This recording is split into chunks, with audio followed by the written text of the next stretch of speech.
Hello students, आता आपण solution बघूयात आपल्या ह्या प्रॉब्लेमचं. सो अगोदर profit and loss account rolling करून घ्यायचं आहे. सो प्रॉफिट अँड लॉस अकाउंटचं सेम रोलिंग जसं आपण मागच्या 2 प्रॉब्लेममध्ये पाहिलेलं आहे, सेम तसंच रोलिंग करायचं आहे. सो बघूया आता प्रॉफिट अँड लॉस अकाउंटचं डेबिट साईड पोस्टिंग करूयात. सो फर्स्ट ऑफ ऑल दिलं आहे to rent and taxes. So rent and taxes एकूण किती दिलं आहे 12,000. सो रेंट अँड टॅक्सेस हे फिक्स्ड एक्सपेन्सेस आहे. So all fixed as expenses always divided by time ratio. So घ्या P&Lच्या डेबिट साईडला टू रेंट अँड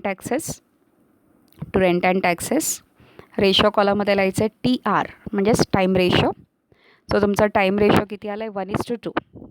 सो 1:2 प्रमाणे 12,000 डिवाइड करायचे स्टुडंट्स, म्हणजे किती येणार pre incorporation column 4,000 and post incorporation column 8,000. Okay. तर नेक्स्ट दिलं आहे P&Lच्या डेबिट साईडला insurance. So insurance is also fixed expenses. So time रेशोने डिवाइड करणार. सो घ्या P&Lच्या डेबिट साईडला टू इन्शुरन्स. P&Lच्या डेबिट साईडला टू इन्शुरन्स रेशो कॉलममध्ये लिहायचं आहे टाईम रेशो TR. सो परत टाईम रेशो म्हणजेच 1:2 ने डिवाइड करायचं आहे.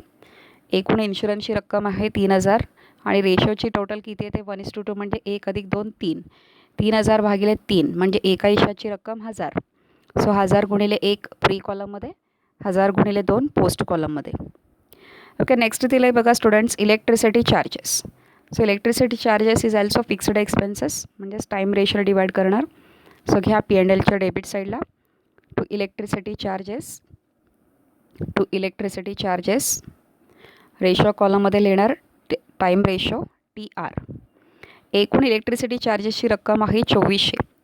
सो टाईम रेशो आहे 1:2. सो परत 1 + 2 म्हणजे 3. 2,400 भागिले 3 म्हणजे एका हिशाची रक्कम येते 800. सो 800 गुणिले 1 प्री कॉलममध्ये, 800 गुणिले 2 पोस्ट कॉलममध्ये.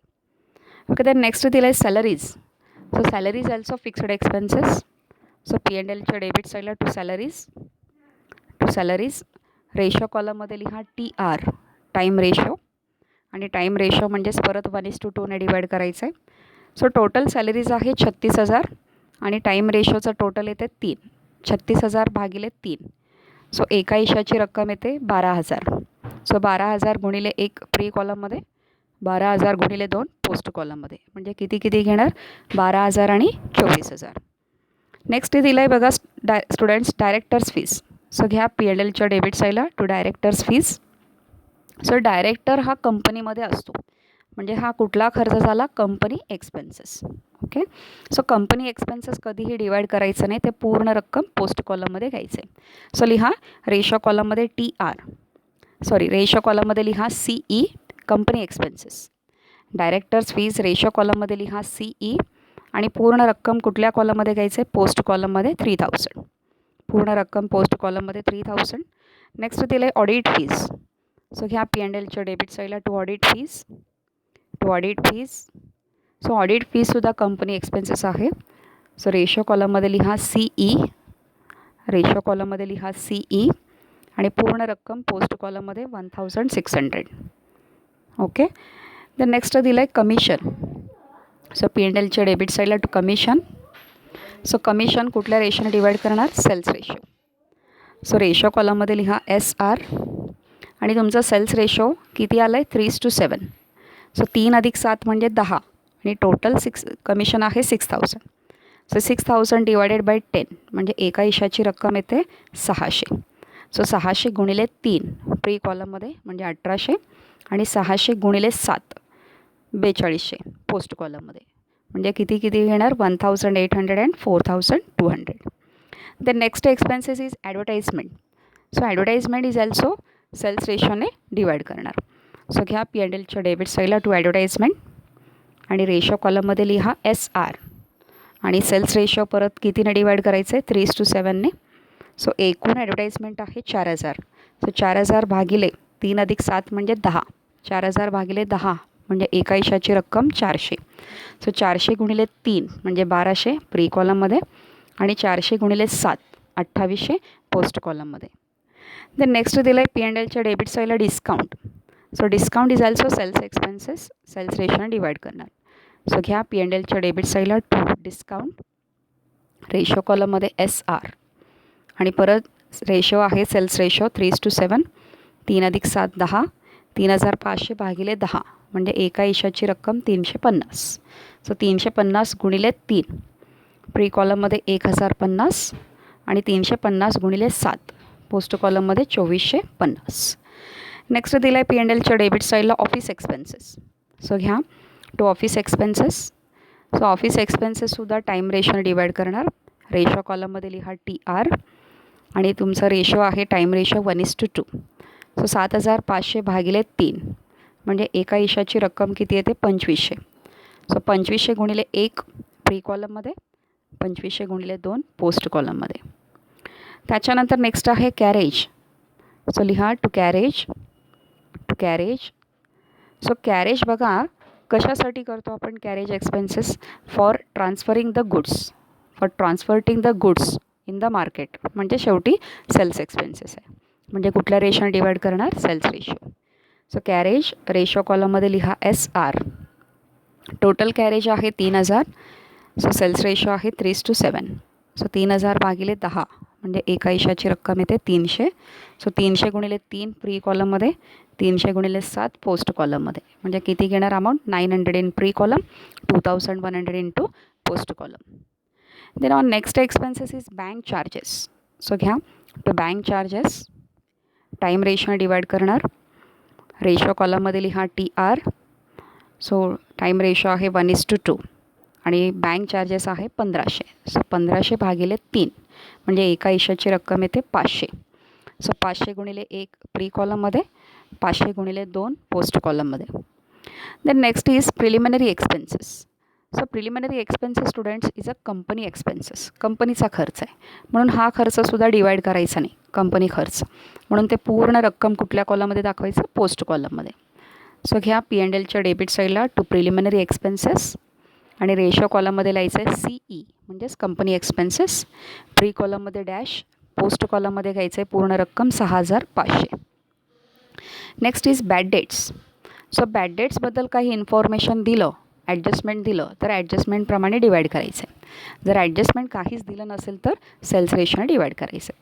सो ॲडजस्टमेंटमध्ये आपल्याला बॅड डेट्स रिलेटेड काहीच दिलं नाही, मग बॅड डेट्स कसं डिवाईड करायचं? Sales ratio. सो घ्या P&Lच्या डेबिट साईडला टू बॅड डेट्स. इथे आपण वरती घेतलेलं आहे. सो तुम्ही नंतरसुद्धा घेऊ शकता to bad debts. So sales ratio असल्यामुळे रेशो कॉलममध्ये SR आणि परत सेल्स रेशो किती आहे 3:7 आणि टोटल बॅड डेट्स आहे 2,000. सो 2,000 भागिले 2 10 म्हणजे एका ईशाची रक्कम किती येते 200. सो 200 गुणिले 3 प्री कॉलममध्ये 600 आणि 200 गुणिले 7 1400 पोस्ट कॉलममध्ये. Then on next is interest on loan.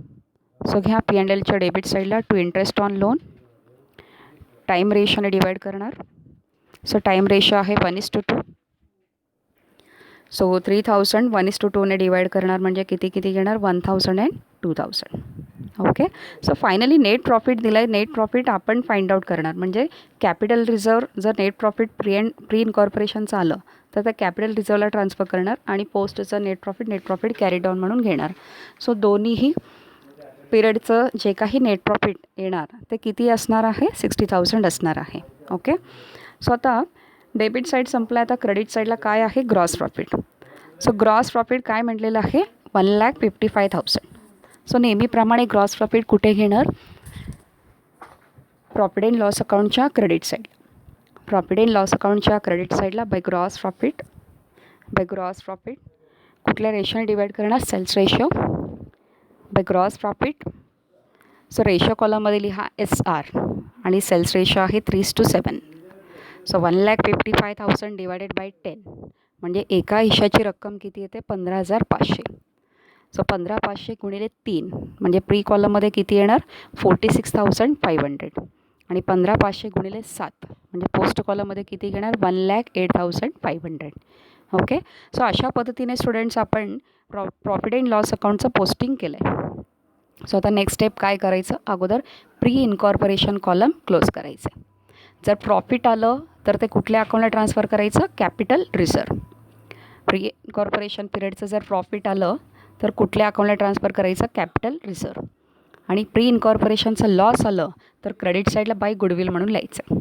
लिहून ठेवा स्टुडंट्स कुठेतरी, प्री इन्कॉर्पोरेशन पिरियडचं जर प्रॉफिट आलं तर डेबिट साईडला नेट कॅपिटल रिझर्व म्हणून घ्यायचं आहे, आणि जर प्री इन्कॉर्पोरेशनचं लॉस आलं तर क्रेडिट साईडला बाय गुडविल म्हणून घ्यायचं आहे. सो आता ह्या प्रॉब्लेममध्ये बघा, क्रेडिट साईडची टोटल आली आहे 46,500, म्हणजे डेबिट साईडची टोटल कमी आहे. सो काय आलं आहे बघा, कॅपिटल रिझर्व आलं आहे, प्रॉफिट आलेलं आहे. तर ते प्रॉफिट कुठल्या अकाउंटला ट्रान्सफर करायचं आहे, कॅपिटल रिझर्व. सो म्हणून डेबिट साईडला आपण काय लिहिलेलं आहे, to capital reserve. To capital reserve किती घेतलं आहे, 19,150. To capital reserve pre incorporation कॉलममध्ये घ्या 19,150, पोस्ट कॉलममध्ये डॅश. आणि पोस्ट इन्कॉर्पोरेशनचं पण प्रॉफिट आलं आहे बघा स्टुडंट्स, 40,850. सो ते पोस्ट इन्कॉर्पोरेशनचं प्रॉफिट काय म्हणून घ्यायचं आहे, नेट प्रॉफिट कॅरीड डाऊन. जर लॉस आलं तर नेट लॉस कॅरीड डाऊन म्हणून घ्यायचं आहे. सो प्रॉफिट आलं तर नेट प्रॉफिट कॅरीड डाऊन म्हणून घ्यायचं आहे. सो पोस्ट इन्कॉर्पोरेशनचं नेट प्रॉफिट किती आलं आहे बघा स्टुडंट्स, 40,850. ओके, तुम्ही त्या दोन्हीही प्रॉफिटचं टोटल करून व्हेरीफाय करू शकता. 19,150 अधिक 40,850, ह्या दोन्हीची टोटल किती यायला पाहिजे, प्रॉब्लेममध्ये दिलेल्या नेट प्रॉफिट एवढं म्हणजे 60,000. म्हणजे पूर्ण 12 महिन्याचं प्रॉफिट किती आहे, 60,000. ते आपण डिवाईड केलं तर प्री इन्कॉर्पोरेशनचं प्रॉफिट 19,150 आणि पोस्ट इन्कॉर्पोरेशनचं प्रॉफिट 40,850, म्हणजे दोन्हीची टोटल किती येते, 60,000. ओके, अशा पद्धतीने बोथ साईड टोटल लिहायचं आहे. प्री इन्कॉर्पोरेशनचं बोथ साईड टोटल 46,500 आणि पोस्ट इन्कॉर्पोरेशनचं both side total 1,08,500. Okay, so अशा पद्धतीने आपण हे प्री अँड पोस्ट इन्कॉर्पोरेशनचं प्रॉब्लेम कंप्लीट केलं आहे. सो व्यवस्थित स्टडी करा स्टुडंट्स परत एकदा. ओके.